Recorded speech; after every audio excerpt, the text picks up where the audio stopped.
This is a model that's been sitting for some time, being finished. You'll probably recognise it. It's a Star Wars Y-Wing model. It's one of the Bandai model kits, 1/72 scale. Really good kits to put together. I own got a lot of them to build at some point. And they go together really well, nice and easy, and really well detailed.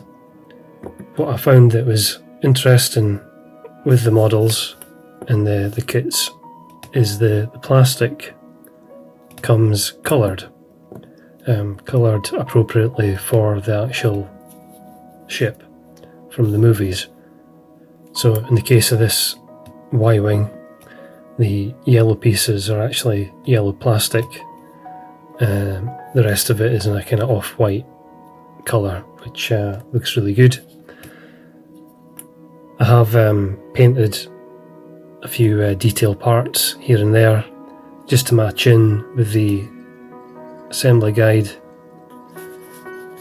and you get some really nice layouts of the vessel so you can see how it was painted and the weathering.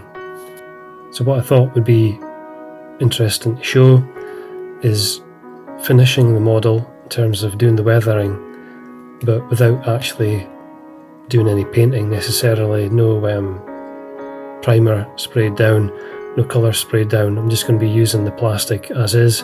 The only thing I have done is followed the instructions. I've applied the transfers where needed, and as I said, I've coloured in a few of the pipes and things that I can make out as being a kind of copper colour.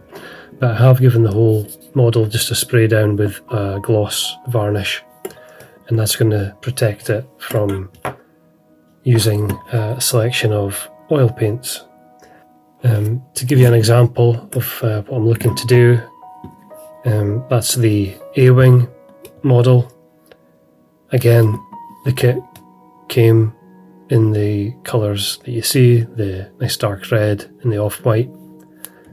I've coloured in one or two other panels based on the photography that was included with the instructions, but in essence all I did was spray it with gloss varnish and then do the weathering directly onto that with the oil paints, and you get really nice effect because the model itself is really well detailed, lots of nice panel lines to pick out, and the oil paint does a really good job of it. It's maybe a bit too dark, too heavily weathered, but I actually like that. That's the kind of look I'm wanting to achieve. So that's the basis for this one. So what I did do before spraying it with the gloss varnish is put in the alternative canopy. I'm going to be using the one that's got the clear plastic. So I've got the windows, but this one that's in there right now, it doesn't have plastic in the windows, so I just used that to help mask off the cockpit that was already painted. So in there the pilot has been painted, and a little bit of weathering on the bits and pieces that are in there. So I'm going to use a little bit of raw sienna. Won't need a lot of paint for this. Also got some burnt umber, and then just a little bit of Payne's grey also for a darker tone. The only other things I'll need are just a soft cloth and then a brush just to apply the paint or mix it up. So I'll do a little test piece here first. This is one of the panel covers. The cool thing about the kits is they come with options to either have the landing gear or the panels covered up, so it can be shown in flight mode. So if I just take this piece here and then grab a little bit of paint,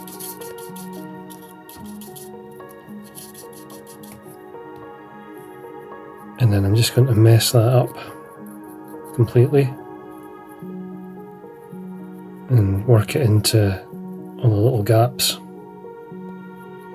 quite nice just to sort of change the colour as you go when you're applying it, just to get some variation. And you are going to be making a bit of a mess. And then you take your cloth and then you wipe it in the direction of travel, because it's going to help you make streaks and natural looking weathering. And you might need a few cloths to do this. Okay, so you get a really nice dirty down weathered spaceship panel effect. So that's just a little tester there. So let's make a start on the actual ship. Looking at the examples, this is what I'm going to produce is going to be much darker than this. I don't mind that. If you do mind it, then you might want to maybe not use such dark oil paint, or maybe probably better yet would be a different method altogether. But just to carry on with this, this is the example from the instructions. There's nothing too dramatic in there that stands out, but they're nice shots just to check out and refer back to as you go.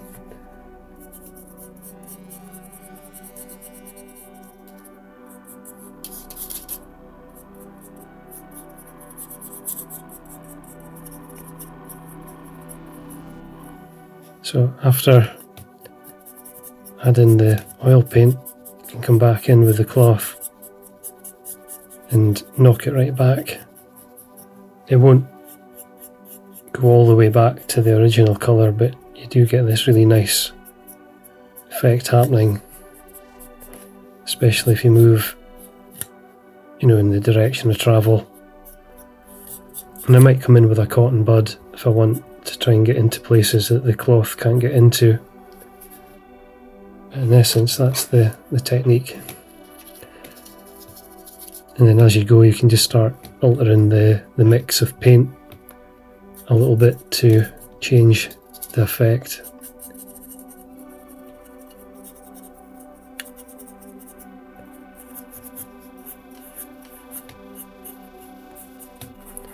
Just using a paper towel also. Just anything to mop up the excess.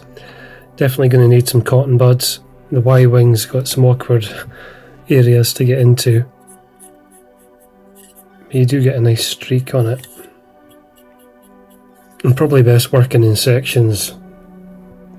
If you're finding the oil paint is drying up, I used a bit of cardboard here, so the oil paint is naturally, the oils are going to get leached out of the actual oil paint and into the cardboard. So I do have some artist's medium just to mix back in, just to kind of thin it out slightly to make it easier to work into the nooks and crannies of the model. You can see there on that nacelle, you get some really nice effects happening.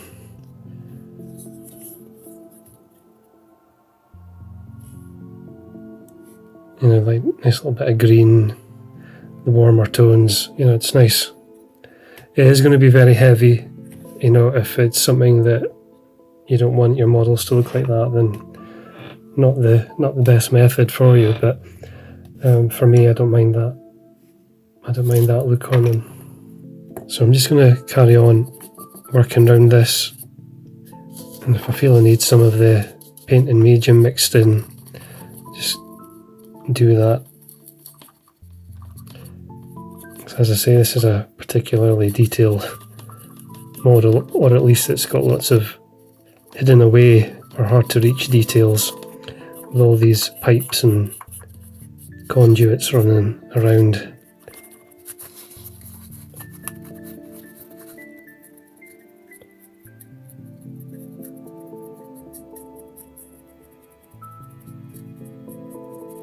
I think even if you find this too strong an effect for something like a Star Wars model, I certainly think it would be of use as a way of painting maybe a Forge World type vehicle.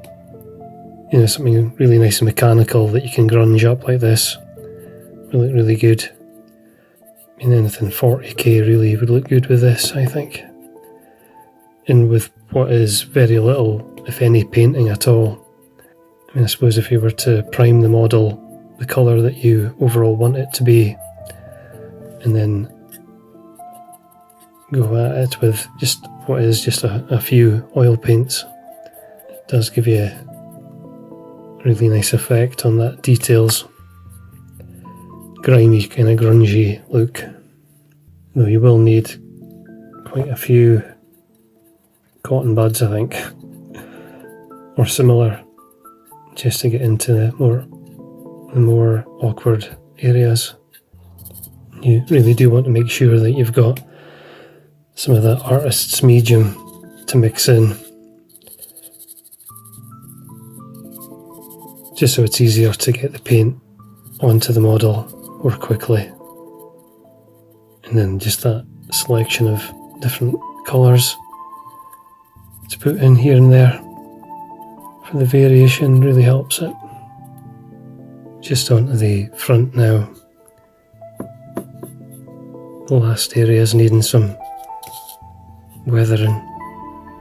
It's too strong an effect. I think a lot of people won't like how strong the weathering is here, but I think it really does suit it. And when you stick to these 3 tones, or whatever tones you would want to go for, just that little bit of variation here and there really helps. And I think these 1 to 72nd scale ships are really nice. Lots of detail in them, and with this weathering effect on them, you can zoom in there with your camera and it just looks really nice. The effect, some of this detail that gets pulled out. Kind of no option now to not getting my fingers onto the other areas that I've already done, but can't be helped. I can always go back and fix things if I need to. And then of course with them being oil paints on here, it's going to take a while to dry before you can do much else. But yeah, just working around in sections like this works. Makes it more manageable. And as before, firstly go in with the paper towel. And just remove. Should really try and do it in the direction of travel.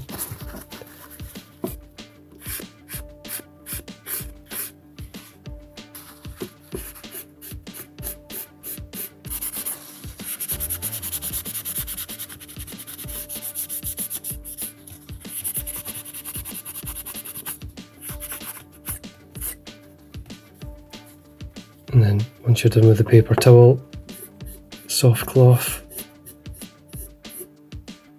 and then lastly you can use a cotton bud to mop up any other areas that you couldn't get into.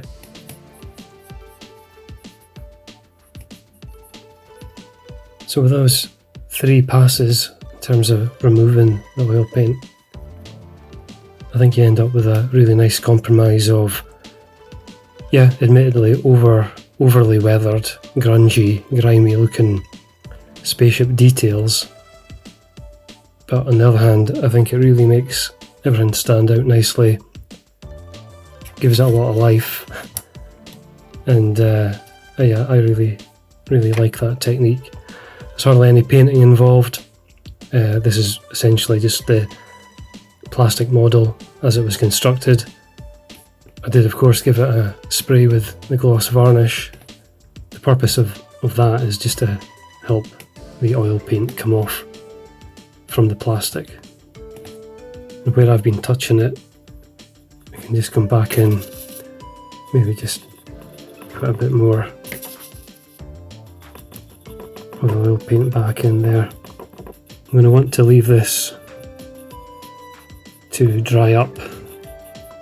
It's going to take a number of days, I think, really, to let that oil paint dry, especially given that I've been adding in the painting medium just to loosen up the oil paint and make it easier to spread around.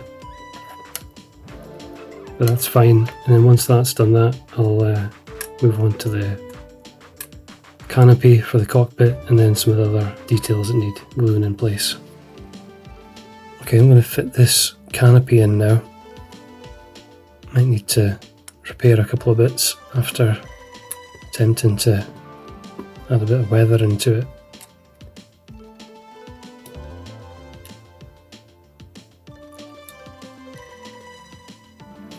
Just going to use a little bit of Fenrisian grey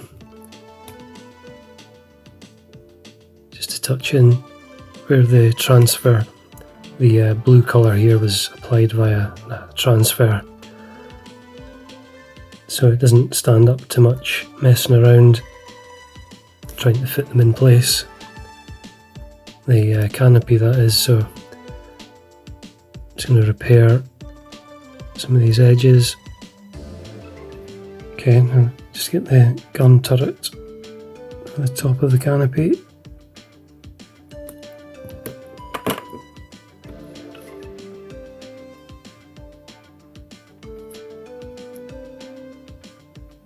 Okay, that's the model essentially finished. I think the last thing I'll do now is come in with some of the chipping colour and dot some in with a sponge.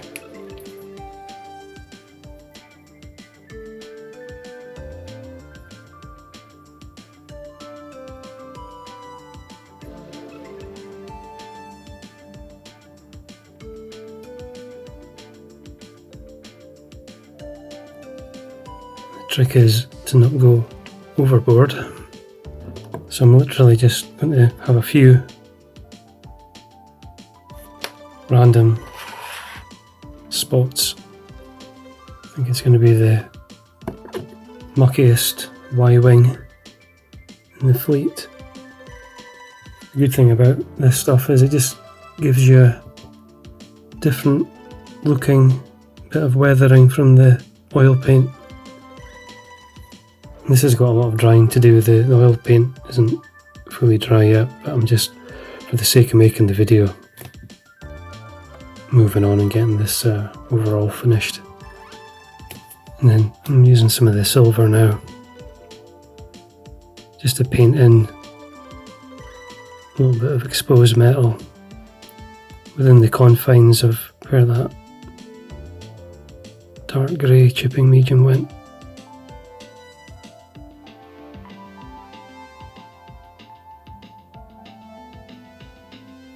I've got some black soot weathering powder, and I'm just using it to darken the ends of these engine ports.